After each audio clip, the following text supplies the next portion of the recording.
Hi all, mid cap ഡോക്ടറിൻ്റെ post മാർക്കറ്റിൻ്റെ pre മാർക്കറ്റിലേക്ക് എല്ലാവർക്കും സ്വാഗതം. ഓക്കെ, അപ്പം നമ്മൾ ഇന്നലെ എന്താണോ വീക്കിലി അനുസരിച്ച് ഡിസ്കസ് ചെയ്തത് അതുപോലെ തന്നെ ഏറെക്കുറെ കാര്യങ്ങൾ സംഭവിച്ചു ഇല്ലേ. അപ്പം ഇന്നത്തെ മാർക്കറ്റിൽ രാവിലത്തെ ഈ മൊമെൻറ്റം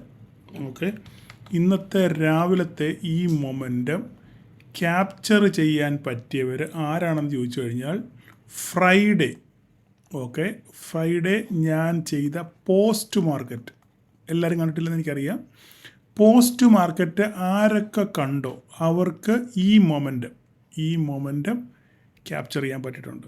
നിങ്ങൾ അങ്ങനെയുള്ളവർ ജസ്റ്റ് എനിക്കിത് കമൻറ്റ് ചെയ്യണം. കാരണം വെള്ളിയാഴ്ച ഞാൻ ചെയ്ത പോസ്റ്റ് മാർക്കറ്റ് കണ്ടിട്ട്, കാരണം അതേ സിമിലർ കാര്യമാണ് ഇവിടെ സംഭവിച്ചത്. സിമിലർ പാറ്റേൺ അല്ലെ സിമിലർ സംഭവങ്ങളാണ് ഇവിടെ നടന്നത്. ഓക്കെ, വെള്ളിയാഴ്ച എന്താണ് അതുപോലെ തന്നെ നടന്നത്. അപ്പം അത് ഞാൻ കൃത്യമായിട്ട് വെള്ളിയാഴ്ച പോസ്റ്റ് മാർക്കറ്റ് ചെയ്യാത്ത അത് ആ ഒരു സംഭവം വന്നുകൊണ്ട് നിങ്ങൾക്ക് മനസ്സിലാകാൻ വേണ്ടി ഞാൻ അതിനു വേണ്ടി മാത്രം ആ വീഡിയോ ചെയ്തു. അത് കണ്ടവർക്ക് ഇന്നത്തേത് ക്യാപ്ചർ ചെയ്യാൻ പറ്റിയിട്ടുണ്ട്. അപ്പോൾ നിങ്ങൾ അങ്ങനെ ചെയ്തവർ നിങ്ങളൊന്ന് താഴെ ഒന്ന് കമൻറ്റ് ചെയ്യണം. ഓക്കെ, അതുപോലെ തന്നെ നമ്മുടെ വാട്സപ്പ് ഗ്രൂപ്പിൽ പലരും ചോദിക്കുന്നുണ്ട്, സാറേ ലിങ്ക് എവിടെ കയറി ചേരേണ്ട നമ്പർ എത്ര എന്ന് ചോദിച്ചിട്ടുണ്ട്. ഈ ചാനലിൻ്റെ ഡിസ്ക്രിപ്ഷനകത്തിൽ നമ്മുടെ വാട്സപ്പ് ചാനൽ ഗ്രൂപ്പിൻ്റെ ലിങ്കുണ്ട്. താല്പര്യമുള്ളവർക്ക് അവിടെ ജോയിൻ ചെയ്യുക. അവിടെ വേറെ സംഭവങ്ങളൊന്നും കൊടുക്കുന്നൊന്നുമില്ല. നിങ്ങളവിടെ കോളോ പുട്ടോ ഒന്നും കൊടുക്കുന്നൊന്നുമില്ല.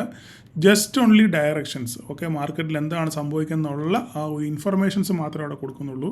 അല്ലാതെ വേറെ അവിടെ മഹാസംഭവങ്ങളോ സ്ട്രാറ്റജികളോ അല്ലെങ്കിൽ മറ്റ് വേറെ കാര്യങ്ങളൊന്നും അവിടെ ഇല്ല. ഓക്കെ, അത് ആഗ്രഹിച്ച് അവിടെ അങ്ങോട്ടും ആരും വരികയും വേണ്ട.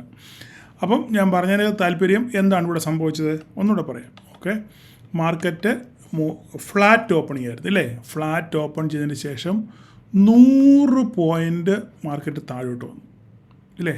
100 പോയിൻ്റ് താഴോട്ട് വന്ന് ക്ലിയറായിട്ട് നമ്മൾ വരച്ച തലവര 25,060 തലവര വന്ന് ടെസ്റ്റ് ചെയ്തു മാർക്കറ്റ് ഇല്ലേ. ടെസ്റ്റ് ചെയ്തതിന് ശേഷം മാർക്കറ്റ് തിരിച്ച് റിവേഴ്സ് ചെയ്തു. അപ്പോൾ ഞാൻ എന്താ പറഞ്ഞിട്ടുള്ളത്, 100 പോയിൻറ്റിൻ്റെ ഫോൾ മാർക്കറ്റ് ഓപ്പൺ ചെയ്ത് അവിടെ നിന്ന് 2 ക്യാൻഡിലേൽ 50 2 ക്യാൻഡിലേലാണ് 100 പോയിൻറ്റ് ഫാൾ കിട്ടിയത്. ഓക്കെ, അപ്പോൾ ഇന്നലെ BTST PE എടുത്തവർക്കൊക്കെ ലോട്ടറി അടിച്ച് കാണും. ഓക്കെ, അത് നമ്മുടെ വിഷയമല്ല.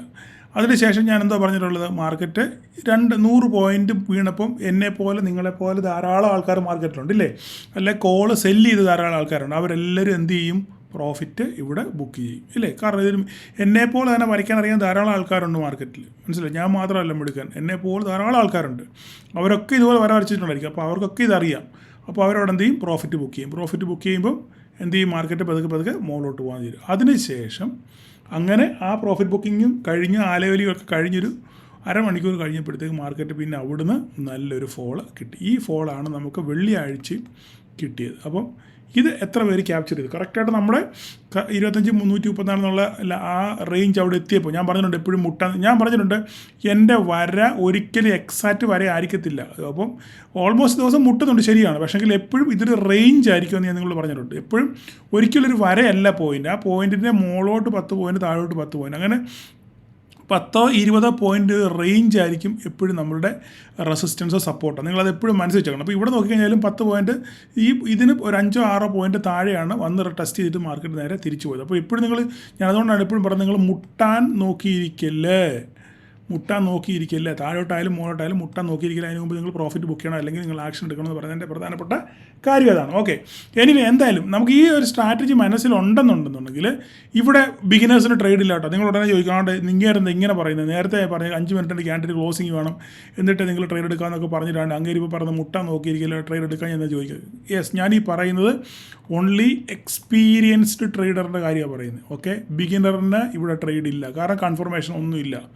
ഓക്കെ, അപ്പോൾ ഇവിടെ എക്സ്പീരിയൻസ് ട്രേഡർ എങ്ങനെ ട്രേഡ് എടുക്കുന്നത്, അവനിവിടെ ഏകദേശം മുട്ടാറായി നമ്മുടെ പോയിന്റ് എത്തിയപ്പോൾ നമ്മുടെ എന്ത് ചെയ്യും, അവൻ തൊട്ട് മുകളിൽ ഒരു സ്റ്റോപ്പ് ലോസ് കൂടിയിട്ടുണ്ട്. അവന് ട്രേഡ് എടുക്കും. റിസ്ക് ട്രേഡറാണ്, അവൻ നഷ്ടം സഹിക്കാനും തയ്യാറാണ്.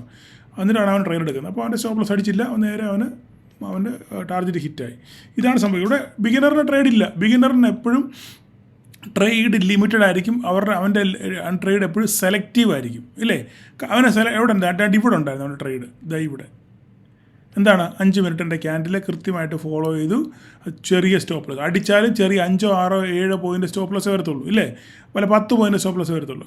ശേഷം നല്ലൊരു ക്യാപ്ചർ കിട്ടി. 25,000 വരെ വന്ന് ടെസ്റ്റ് ചെയ്ത് നേരെ മാർക്കറ്റ് തിരിച്ചു പോയി. അതുപോലെ എന്താ അടുത്തത് ഇവിടെയും ഉണ്ട് ഇല്ലേ? കറക്റ്റ് 5 മിനിറ്റിന് ക്യാൻഡിൽ ക്ലോസിങ് കിട്ടി. അതിന് ശേഷം മാർക്കറ്റ് നേരെ വന്നു. നമുക്ക് ന്യായം ഇവിടെ എല്ലാം ന്യായം പാലിക്കും. ബിഗിനേഴ്സ് പ്രത്യേകിച്ച് ന്യായം വിട്ടൊരു കളിക്ക് നിങ്ങൾ നിൽക്കില്ല. കാരണം എനിക്ക് അതിനകത്ത് വളരെ സന്തോഷമുണ്ട്.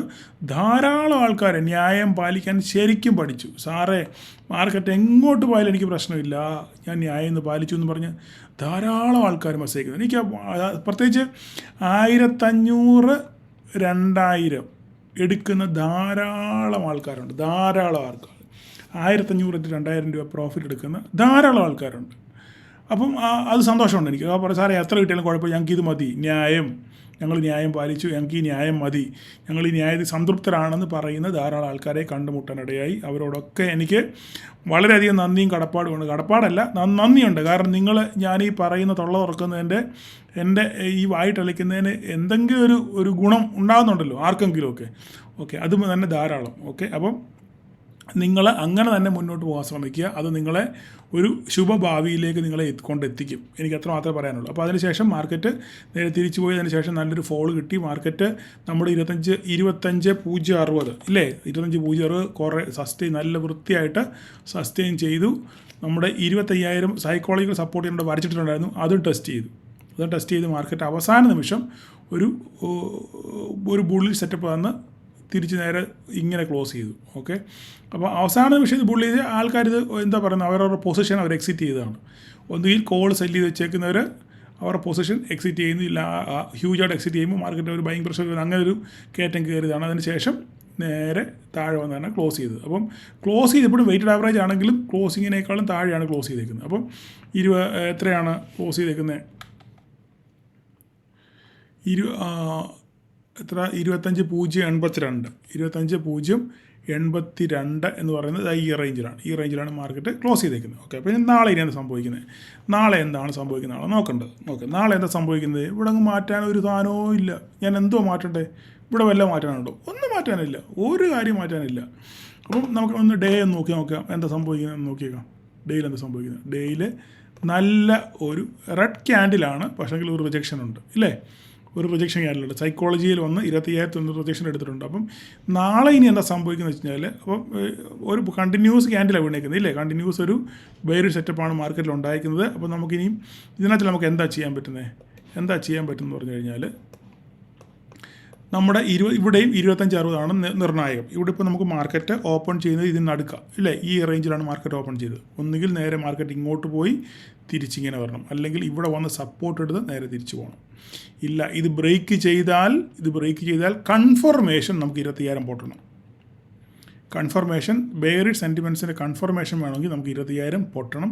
25.60 തലേവരെയാണ്, അതിന് യാതൊരു മാറ്റവും. മാർക്കറ്റ് ഇവിടെ എന്ത് സംഭവിക്കുന്നുള്ളത് നമ്മൾ നോക്കിക്കാണണം. അപ്പോൾ മാർക്കറ്റ് ഇവിടെ ഓപ്പൺ ചെയ്ത ശേഷം നേരെ മേലോട്ട് പോകുകയാണെന്നുണ്ടെങ്കിൽ 25,134 ടെസ്റ്റ് ചെയ്യുന്നതെന്ന് നോക്കുക. അവിടെ എന്ത് സംഭവിക്കുന്നു, പ്രൈസ് ആക്ഷൻ പ്രകാരം നിങ്ങൾ ട്രേഡ് എടുക്കുക. അതിനുശേഷം അവിടെ നിന്ന് എങ്ങോട്ടാണ് ആ വഴിക്ക് മാർക്കറ്റ് പോകും. അല്ല ഇവിടെ തട്ടി തിരിച്ചു വരുവാണെന്നുണ്ടെങ്കിൽ ഇവിടെ നിന്ന് നിങ്ങൾക്ക് ട്രേഡ് എടുക്കാൻ പറ്റും. ഓക്കെ, ഫസ്റ്റ് ടാർഗറ്റ് നമ്മുടെ 25.0 ആയിരിക്കും. അത് ബ്രേക്ക് ചെയ്യുവാണെങ്കിൽ 25,000 വരെ വരും. ഓക്കെ, അതിന് ശേഷം താഴെ പോവുകയാണെന്നുണ്ടെങ്കിൽ ബാക്കി ശേഷം കാഴ്ചയിൽ എന്ന് പറയുന്ന പോലെ തന്നെ. പിന്നെ ഇനി അല്ല, ഗ്യാപ്പ് ഡൗൺ ആണെന്നുണ്ടെങ്കിൽ ഈ ഏരിയയിലെ ഗ്യാപ്പ് ഡൗൺ ഉണ്ടാകുന്നെങ്കിൽ 25,000 ടെസ്റ്റ് ചെയ്ത് നോക്കുക. 25,000 പൊട്ടിച്ച് താഴെ പോവുകയാണെന്നുണ്ടെങ്കിൽ ഒരു 15 മിനിറ്റൊക്കെ ഇവിടെ നിൽക്കുകയാണെന്നുണ്ടെങ്കിൽ സാധനം നേരെ താഴെ പോകും. കൺഫർമേഷൻ 24,950 എല്ലാം കൃത്യമായിട്ട് വരച്ചിട്ടുണ്ട്. നിങ്ങൾ പ്രത്യേകിച്ച് ഒന്നും ചെയ്യാനില്ല. നമുക്ക് വരയൊന്നും മാറ്റി വരയ്ക്കാനൊന്നുമില്ല. എല്ലാം ഇതേ തന്നെ, ഒരു മാറ്റങ്ങളില്ല. നമുക്ക് ഈ മിക്കവാറും നമ്മുടെ വീക്കിലി അനാലിസിസ് മാത്രം കണ്ടാൽ മതി, വേറെ ഒന്നും കാണാൻ. ആ വീക്കിലി അനാലിസിൽ എല്ലാ കാര്യങ്ങളും കൃത്യമായിട്ട് പറഞ്ഞിട്ടുണ്ട്. ഇനി പ്രത്യേകിച്ച് ഞാൻ പറയേണ്ട കാര്യങ്ങളൊന്നുമില്ല. ജസ്റ്റ് ഇന്ന് സംഭവിച്ചെന്ന് എക്സ്പ്ലെയിൻ ചെയ്ത് മാത്രമേ ഉള്ളൂ. ഓക്കെ, അപ്പം നാളെ സൂക്ഷിച്ച് കണ്ട് ട്രേഡ് ചെയ്യുക. ഈ ആഴ്ച നമുക്ക് പ്രോഫിറ്റിൽ എത്തണം. ഒരു 65% നമുക്ക് എത്തിക്കണം. മറ്റുള്ളവർ നമ്മളെ പഴി പറയാൻ ഇടവരല്ലോ. ഓക്കെ, അതുകൊണ്ട് നിങ്ങൾ എൻ്റെ കൂടെ കട്ടയ്ക്ക് നിൽക്കണം. അപ്പോൾ നമുക്കേ ബാങ്ക് നിഫ്റ്റി നോക്കാം. ബാങ്ക് നിഫ്റ്റി നോക്കിക്കേ. ബാങ്ക് നിഫ്റ്റിയിലും നമ്മുടെ റേഞ്ചിനകത്ത് ബോക്സിനകത്തിലല്ലേ, ബോക്സിനകത്തിൽ കിടന്ന് ആ റേഞ്ച് നമ്മൾ വരച്ച റേഞ്ചിനകത്ത് തന്നെ കിടന്ന് കളിക്കുകയായിരുന്നു. എനിക്ക് ബാങ്ക് നിഫ്റ്റിയിൽ നിന്ന് ചെറിയൊരു പ്രോഫിറ്റ് ഞാൻ മേടിച്ച് ഇവിടെ എടുത്തിട്ട് ഇവിടെ ബുക്ക് ചെയ്തു. ഈ ഒരൊറ്റ ട്രേഡ് മാത്രമേ ഞാൻ എടുത്തുള്ളൂ. ഓക്കെ, അപ്പം ബാങ്ക് നിഫ്റ്റി കൃത്യമായിട്ട് നമ്മുടെ ലെവലൊക്കെ റെസ്പെക്ട് ചെയ്ത് നല്ല ഡീസൻ്റായിട്ട് ഇങ്ങനെ പോയിക്കൊണ്ടിരിക്കുകയാണ്. അപ്പം നമ്മൾ ശ്രദ്ധിക്കേണ്ട കാര്യം ഇവിടെ ഉണ്ട്. നമ്മുടെ അണ്ണൻ ആരാണ്? HDFC bank. HDFC ബാങ്കിൽ നിന്ന് നോക്കിക്കേ, 1993 പൊട്ടി താഴെ നിൽക്കുകയാണ്. 1978, ഞാൻ പറഞ്ഞു എൻ്റെ ബർത്ത്ഡേ 1978 എൻ്റെ വർഷം. ഓക്കെ, ഇത് ടെസ്റ്റ് ചെയ്ത് നിൽക്കുകയാണ്. അപ്പോൾ ഇത് ബ്രേക്ക് ചെയ്യുന്നു. മുകളിലോട്ട് പോകാൻ നോക്കുക. അപ്പോൾ ഈ 1978 ഇനി നിങ്ങൾ ഓർത്ത് നോക്കുക. അപ്പോൾ നിങ്ങൾക്ക് HDFC ബാങ്കിനെ സംബന്ധിച്ച് നിങ്ങൾക്ക് 3 പോയിൻ്റ് കാണാപ്പാടമാണ് ഇല്ലേ? 2000, 1993, 1978 ഈ 3 പോയിൻ്റ് ഉണ്ട്, ഓർത്ത് വെച്ചേക്കുക. ഓക്കെ, ഈ 3 പോയിൻ്റ് ഏതൊക്കെ സാഹചര്യങ്ങളിൽ ബ്രേക്ക് ചെയ്യുന്നു മുകളിലോട്ടോ താഴോട്ടോ നോക്കിയിട്ട് നിങ്ങൾക്ക് അതിനനുസരിച്ച് നിഫ്റ്റിയും ബാങ്ക് നിഫ്റ്റിയും പോകുന്നതായിട്ട് നിങ്ങൾക്ക് കാണാം. ഓക്കെ, മാത്രമല്ല ഈ ആഴ്ച അവസാനം HDFCയുടെയും ICICIയുടെയും ഒക്കെ റിസൾട്ട് വരുന്ന ദിവസമാണ് റിസൾട്ട്. അപ്പം അതുകൊണ്ട് ഒരു അൺസർട്ടനിറ്റി ഉണ്ട്. അപ്പോൾ എന്താ, ഒരു ചെറിയ നെഗറ്റീവെങ്കിലും വന്നു കഴിഞ്ഞാൽ അത് നിഫ്റ്റിയെയും ബാങ്ക് നിഫ്റ്റിയെയും സാരമായിട്ട് ബാധിക്കും. കാരണം ഇവരെല്ലാവരും ഓൾ ടൈം ഹൈ ആണ്. HDFC almost all time high ആണ്, ICICI almost all time high ആണ്, bank Nifty almost all time high ആണ്. അപ്പോൾ അതുകൊണ്ടൊരു ചെറിയ നെഗറ്റീവ്സ് ഉണ്ടായി കഴിഞ്ഞാൽ മാർക്കറ്റ് അപ്പോൾ തന്നെ താഴെ വീഴും. അതിൻ്റെ കൂടെ വേറൊരു കാര്യം പറയാനുണ്ട്, ആ കാര്യം പറയാൻ വിട്ടുപോയി. എല്ലാം ഇങ്ങനെ ഡ്യൂട്ടി കഴിഞ്ഞ് വന്നേ ഉള്ളൂ, അപ്പോൾ എല്ലാം തലേ കയറണ്ടേ. അതുപോലെ തന്നെ ഇന്നേ നമ്മുടെ HCL ടെക്നോളജിയുടെ HCL ടെക്നോളജിയുടെ റിസൾട്ട് വന്നു. വളരെ ദയനീയമായ റിസൾട്ടാണ്, വളരെ മോശം റിസൾട്ടാണ്. Okay, HCL ടെക്കിൻ്റെ. അപ്പോൾ അതുകൊണ്ട് നാളെ ഏകദേശം HCL ടെക്ക് പൊട്ടാനുള്ള സാധ്യതയുണ്ട്.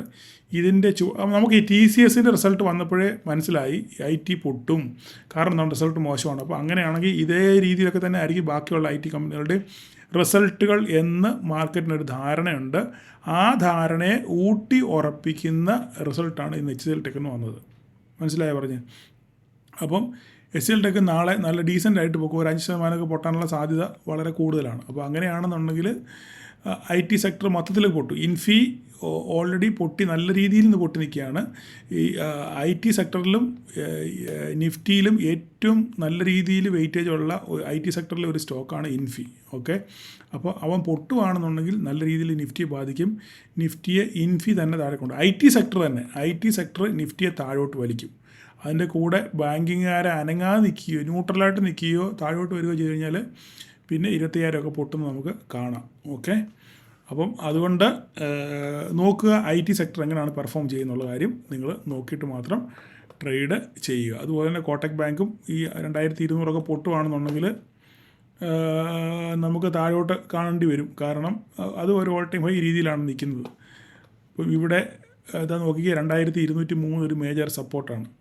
അപ്പോൾ ഇവിടെ ഇത് പൊട്ടി താഴെ സസ്റ്റെയിൻ ചെയ്യുകയാണെന്നുണ്ടെങ്കിൽ സാധനം നേരെ താഴോട്ട് പോകാനുള്ള സാധ്യത കൂടുതലാണ്. അപ്പോൾ ഇതൊക്കെയാണ് മാർക്കറ്റിനകത്തുള്ള കാര്യങ്ങളൊക്കെ നമ്മൾ മനസ്സിലാക്കണം. ചുമ്മാതെ നിഫ്റ്റി മാത്രം ബാങ്ക് നിഫ്റ്റി മാത്രം നോക്കിയിട്ട് യാതൊരു കാര്യമില്ല. അപ്പോൾ അതിൻ്റെ ശേഷം നമുക്ക് നോക്കാനുള്ള സംഭവം നമ്മളുടെ മിഡ് ക്യാപ്പാണ്. മിഡ് ക്യാപ്പ് ഒരു ദയവില്ലാതെ തിരിച്ചു കയറി ഇല്ലേ? ഞാൻ പറഞ്ഞ അതേ സപ്പോർട്ടിൽ കൃത്യമായിട്ട് ഇതാ നോക്കിക്ക്, അണുവിട തെറ്റാതെ അണ്ണൻ തിരിച്ചു കയറി. ഈ തിരിച്ചു കയറിയതിൻ്റെ കാര്യം എന്താ? നിഫ്റ്റി താഴോട്ട് പോയപ്പോഴും എന്തുകൊണ്ടാണ് 140 പോയിൻറ്റ് ബാങ്ക് നിഫ്റ്റി കയറിയത്? എന്തെങ്കിലും മനസ്സിലായോ എന്തുകൊണ്ടാണ്? ഇതിനെ നയിക്കുന്ന സംഭവം എന്ന് പറഞ്ഞു കഴിഞ്ഞാൽ ഇവനാണ്. ആരെ? ഈ BSE. ഈ BSE നമ്മുടെ മിഡ് ക്യാപ്പിനകത്തിട്ടില്ലായിരുന്നു. ഇവനിപ്പോൾ കഴിഞ്ഞ മാസം ചാടി അതിനകത്ത് കയറിയതാണ്. ഈ അതിനകത്ത് കയറിയതോടുകൂടെ നിഫ്റ്റിയുടെ മൊത്തത്തിലുള്ള ആ സ്ട്രക്ചർ അങ്ങ് മാറിപ്പോയി. അതുകൊണ്ട് BSE ആയിരിക്കും എങ്ങോട്ട് വേണേലും മിഡ് ക്യാപ്പിനെ കൊണ്ടുപോകാനുള്ള ശക്തി BSEക്കുണ്ട്. അത്രയ്ക്ക് സ്ട്രോങ് ആണ് BSE.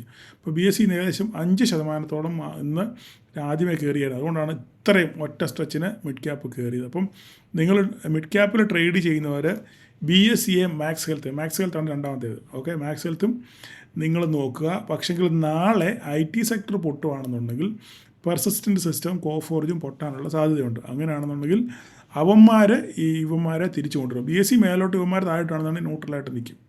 അപ്പം അത് അവിടെ നിങ്ങൾ നോക്കിയിട്ട് മാത്രം നിങ്ങൾ മിഡ് ക്യാപ്പിൽ നിങ്ങൾ ട്രേഡ് എടുക്കാൻ ശ്രമിക്കുക. ഓക്കെ, അപ്പോൾ ഇത്രയൊക്കെ കാര്യങ്ങളാണ് പറയാനുള്ളത്.